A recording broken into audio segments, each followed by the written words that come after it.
Shadow Generations is a story about Shadow killing enemies from his past and being really fucking cool doing it. But the thing is, Shadow has been reading quite a lot of Vinland Saga recently and started to realize they never really had any enemies in the first place. So today, we're gonna see if we can beat Shadow Generations without killing an enemy. Space Colony Arc Act 1 doesn't really have any major obstacles for this challenge, as the enemies are super easy to avoid and don't really get in your way all that much. This part right here with the lasers freaked me out a little bit, because to get through it I had to homing attack this artificial chaos. For whatever reason, the lasers just turn off after a while. I don't know why the devs added it, but it works and we're moving on. Get to the Radical Highway section, which was super easy, with the only noteworthy part being this section with the rail. Just gotta get to the goal ring and oh no. Yeah, there's nothing I can do here. For whatever reason, I tried to use Chaos Spear to see if it'll weaken the Black Doom shield, but nothing really worked. So sadly, I had to kill 5 enemies before beating the level, making it not possible to beat Shadow Generations without killing an enemy. And we have to turn this run into a minimum enemy challenge. Act 2 starts and already we run into a problem. To get over these enemies, you have to double jump and then boost, but the thing is, I was playing with the legacy controls which matched both my jump and the homing attack button to X. So if you want to do this challenge, you definitely want to switch to standard for better control in the air, and so you don't accidentally kill an enemy like me. The part after that is super annoying, having to precisely jump over each enemy, making sure the jump hitbox doesn't touch them, and being constantly interrupted by both the enemy's projectiles and the missiles, but it's definitely doable. After getting off the green drum, you want to take the bottom path, and after getting off the drum just after it, you want to perfectly time your double jump so you'll just barely squeeze through the gun robots. And then be careful not to accidentally homing attack into one of them to get the pulley. Once you get to the interior section of the level, jump over these enemies and then get the Doom Wings. Take the bottom route and get to this part with the artificial chaos. This might look a bit scary, but the thing is the Doom Wings not only don't have a hitbox when you jump, but are also invincible, making enemies much less of a problem in this stage. Take the bottom route again, then walk onto the artificial chaos that's trying to hug you, and you're basically done, making Space Colony Arc Act 2 possible. After getting access to both the Hub World and Doom Spear, we move on to Rail Canyon Act 1, which should be pretty easy. Oh shit. This section basically acts as a tutorial for the Doom Spear, with the dev intended method being to use the Doom Spear on the purple enemy and doing the homing attack chain. Things kinda seemed hopeless for Act 1, but then this happened. Oh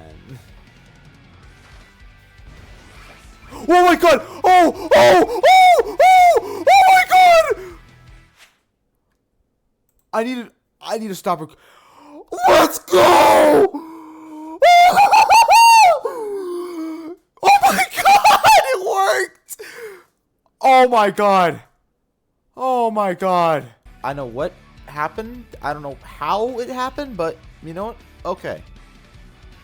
Also, quick side note, an easier way to do this is to use a speedrunning technique known as spear gliding, or what I like to call the Chaos Gritty. Basically, it's a glitch where if you do an aerial boost and spam the shit out of Doom Spear, you'll keep the initial momentum from the boost and it'll basically let you fly, which is crucial for this challenge. But we're not home free yet, as you have to get to another section just like earlier, but much harder. You have to carefully jump on this fence to boost at just the right angle so that you'll be in range to homing attack the rails. This section with the fence kind of scared me, but you can just jump on the edge and get to the rest of the level. But then we get to another homing attack chain, which sadly does force me to kill an enemy before making any more progress. At the very least, I only had to kill one of them, but I'm still pretty disappointed. I tried getting on these rails over here thinking they would do something, but they just took me back and didn't do anything. Even if that part somehow was possible, there's yet another unavoidable homing attack chain. I've tried using the edge of the road for extra height, but nothing really seemed to work, so I was forced to kill at least one other enemy before beating the level. Next up, we got Rail Canyon Act 2, which honestly, I don't have a lot to say for. The only section that gave me trouble was this one where I had to damage boost my way through, but that's about it. Act 2 is more than possible. After beating Act 2, we're put in the Force tutorial where you have to use Doom Blast to kill his black arms, which may be a little bit sad, but it didn't unlock the challenge levels. Chaos Control Master level 2 is definitely possible, with pretty much having little to no enemies. Dash Ring Rush level 1 is a little bit harder, with enemies being a tad bit more frequent, but it's still doable. Aim and Fire with Chaos Barrier is also another easy one, with little to no enemies in your way. But Ring Collector level 1 is a fair bit harder though, forcing you to make some pretty weird jumps, but it's definitely possible. Next we got One Ring Challenge level 1, which is yet another easy win. But then we got Artificial Chaos Counter. Yeah, this is not happening. Although it is possible to only kill the required amount, which can also be set for Crush with Doom Blast, Destroy the Egg Gunners, and Destroy the Cyclones. But then we get to Chaos Control Master level 1, which you do have to make a pretty weird jump here, but after that it's smooth sailing. In order to fight the Biolizard, we have to sadly kill his innocent black arms again. But thankfully there's no enemies in the boss fight, making the Biolizard possible. Next up we got Kingdom Valley Act 1, which I don't really have a lot to say for in the first half of the level, But then at the start of the second half, you have to make a super precise jump, and then you're shown a split path. Either take the grind rail, putting you in a room where you're forced to kill 5 enemies, or kill the singular black arms, which lets you skip said room. I might as well just go for the black arms because it'll kill the least amount of enemies, but it still makes Act 1 impossible. Jump on this thing, and then once you get off this grind rail, ignore the eagle because it'll take you to an unavoidable homing attack chain. Instead, do the speedrun strat, where after getting just the right angle, you can do a chaos griddy and land on this tower. And after doing so, get through this window and make it to the final section. Make a really precise jump and you're done, making Kingdom Valley Act 1 still impossible, but really fun.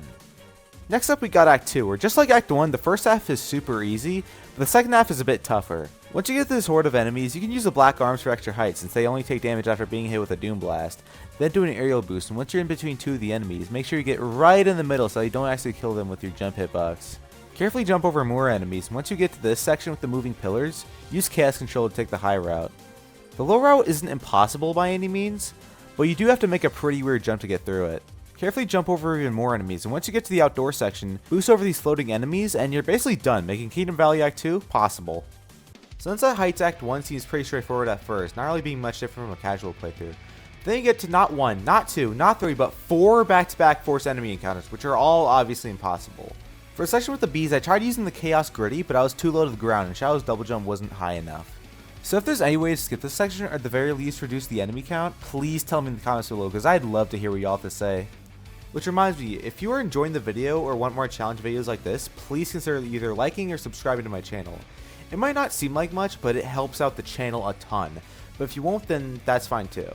Not that I wanted you to do it or anything. Baka! Okay, back to the video. At the very least, the Radical Highway section is doable, but Sunset Heights Act 1 is definitely not possible by any stretch of the imagination. Act 2, just like all the other 2D levels before it, is possible, with the main thing to look out for being these trails of bees. If you aren't careful, you could very easily jump into one of them and be forced to restart, but if you know they're coming, just wait it out and you're good. This sort of the Doom Surf is pretty tricky, because if you're onto this wall at the wrong time, it'll fling you up into one of those bee trails. But to get around this, jump into the water facing the opposite direction in order to stall enough time for you to avoid them. Get over this black arms after stunning him, and then get to the sewer section where you just barely jump under these bees. And after that, you're pretty much done, making Sunset Heights Act 2 possible. In order to get to the next set of challenge levels, we do sadly have to kill 2 black arms, and you have to kill the second one again on the way back to the boss gate. I tried using the shield that shoots out to try to get extra hype, but nothing I did really worked.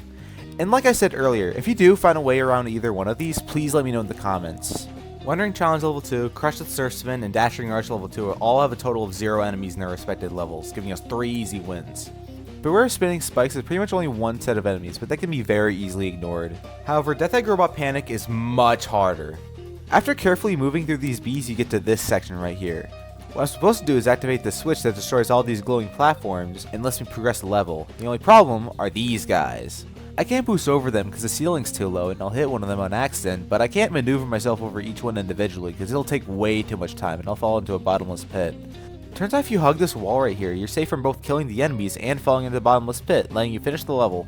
I know sending the enemies into a bottomless pit could be considered an enemy kill, but it's not my fault they died. There just so happened to be a Death Egg Robot right where they were standing, I just happened to be in proximity button, and I just happened to push it, but oh yeah, blame me. I'm the bad guy here.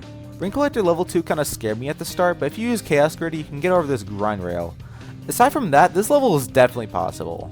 Beware of pillars that pop up is definitely doable, with the only section that gave me any amount of trouble being this one, with the only 2 enemies in the level. Wait for the spike walls to close in, make your way up, and you're good. Next we got Metal Overlord, which has no enemies in the entire boss fight, so just beam like normal, and you're good. Chaos Island Act 1 starts, and it's surprisingly possible.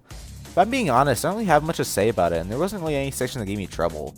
The level section was a little annoying at times, but that's about it. During Act 2, in order to get over these 3 enemies, you want to delay your double jump a bit, and then use your Chaos Griddy to just barely get over this bottomless pit. But everything after that is smooth sailing, making Act 2 possible.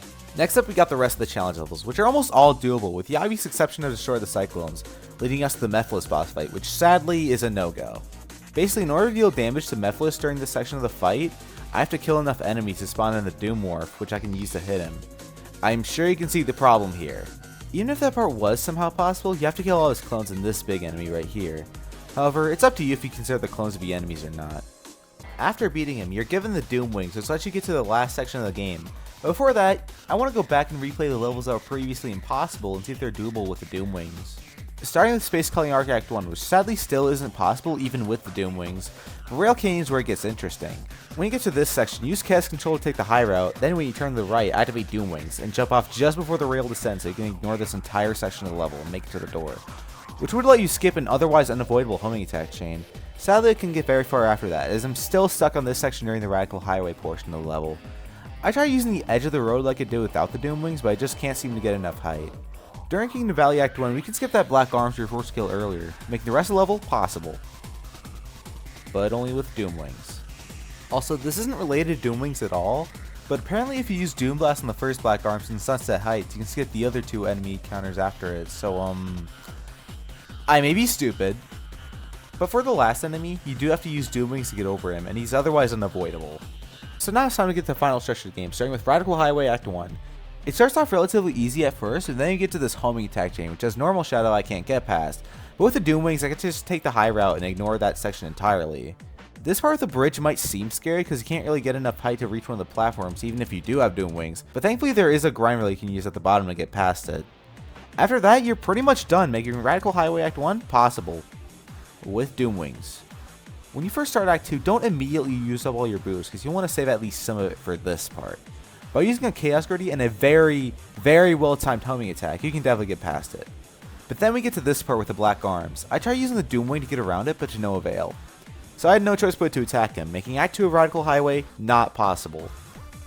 Or is it? Basically how this variant of black arms works is that it has two forms. Its normal form and its little form, which it'll change into after taking enough damage. Counting this as an enemy kill is completely up to you, but in my opinion, I don't think we're actually killing anything here. The way I imagine it is that the larger portion of this type of black arms is just an extension of the smaller one's body, and destroying it is kind of like cutting off someone's limbs. Yeah, sure, it hurts a little bit, but you're not really killing anyone, so it's okay. Once you've done that, you want to make a super duper precise Chaos Griddy, and then double jump when you get off this pulley right here, which is definitely harder than it looks. Then you get to these rotating platforms, which are a huge pain to deal with, but if you land on the second platform at just the right time, you can get past it. And with that, you're basically done, making Radical Highway Act 2 possible. At least in my opinion. Now I get to the final boss, Devil Doom. There's little to no enemies in the boss fight, and the enemies that do exist are just used for shortcuts. Fight them like normal, and you're done, ending the Shadow Generations minimum any challenge once and for all. This was the first challenge run I've ever done, and honestly, it was a lot of fun. I'd already loved Shadow Generations before, but doing this challenge made many moments where I had to completely change the way I play the game. I plan on doing more challenge runs in the future, so if you like this type of content, be sure to let me know, and I'll upload more of these later on. And with that, I hope you enjoyed the video, and goodbye.